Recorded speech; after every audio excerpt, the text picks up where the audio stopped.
Look at this fast-moving, disorganized crowd of students running haphazardly across the field.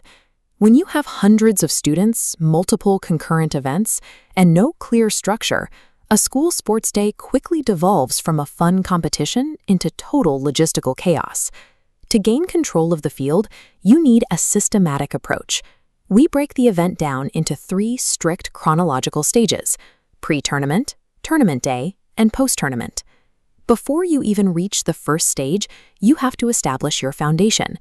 You must secure an approved date, set a hard budget, and gather a volunteer staff willing to take on specific roles. Relying on ad hoc problem-solving on the day of the event leads to immediate bottlenecks and increases the risk of injury. A structured, phased approach is the only reliable way to keep the schedule on track and ensure the physical safety of the students. Step 1 is the pre-tournament stage. Your primary objective here is to complete all logistical preparations through strict delegation before anyone steps foot on the track. This chart shows the organizational hierarchy. From a central event director, you branch downward to form 6 distinct functional committees. The organizing committee immediately begins building the master schedule and exact fixtures, determining who competes against whom and when. Next, we look at this top-down blueprint map of the school sports field. You must physically delineate active event zones, like the running track, from support areas. This means mapping out exactly where the first aid tents and spectator seating will go to maintain order. With the ground mapped, students are registered for their events. You must assign competitor numbers early to avoid registration bottlenecks on the morning of the competition.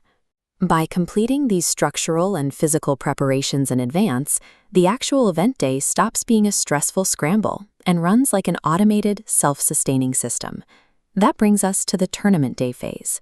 The event officially begins with the inaugural ceremony, which includes a welcome speech and the formal taking of the athlete's oath. Watch this synchronized column of students marching across the grass field, swinging their arms in uniform rhythm. This is the march past.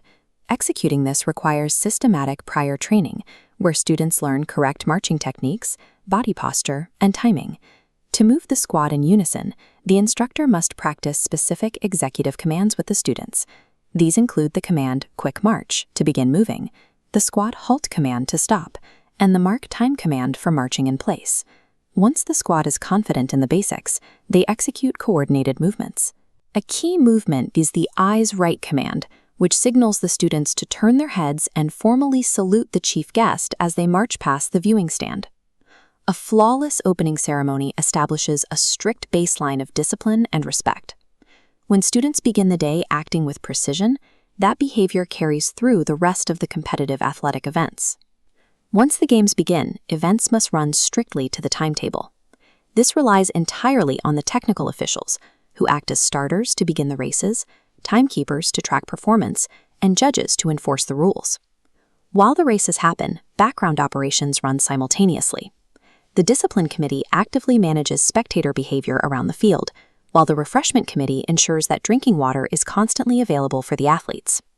Physical safety is paramount. The first aid committee stays on active standby throughout the day, ready to immediately treat common sports injuries like muscle strains and joint sprains.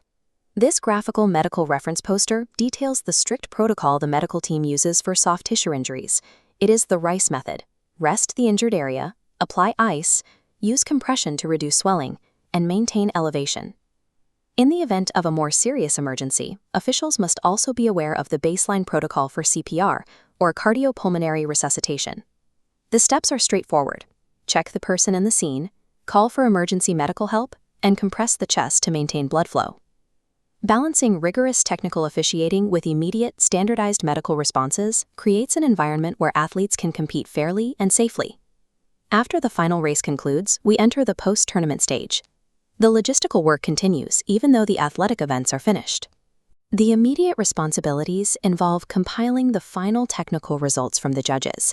Once verified, the prize committee officially distributes the trophies and medals to the winners.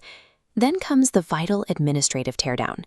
Organizers must return all physical sporting equipment to storage and officially settle all financial accounts, ensuring every expense is documented. Finally, the central organizing team collects active feedback from all the various committees. They evaluate the overall success of the event to identify exactly what processes need improvement for the following year. A rigorous post-event evaluation and detailed financial wrap-up process transforms a singular successful sports day into a scalable, repeatable tradition for the school. From the initial formation of staff committees to the final settlement of the school's budget accounts, managing a sports day requires exact planning at every step. By strictly dividing this massive undertaking into pre-tournament, tournament day, and post-tournament stages, organizers guarantee an event defined by safety, discipline, and fairness. To take the next practical step in your preparation, click the supplementary tutorial on the screen to learn exactly how to teach your students perfect march past and mass drill techniques.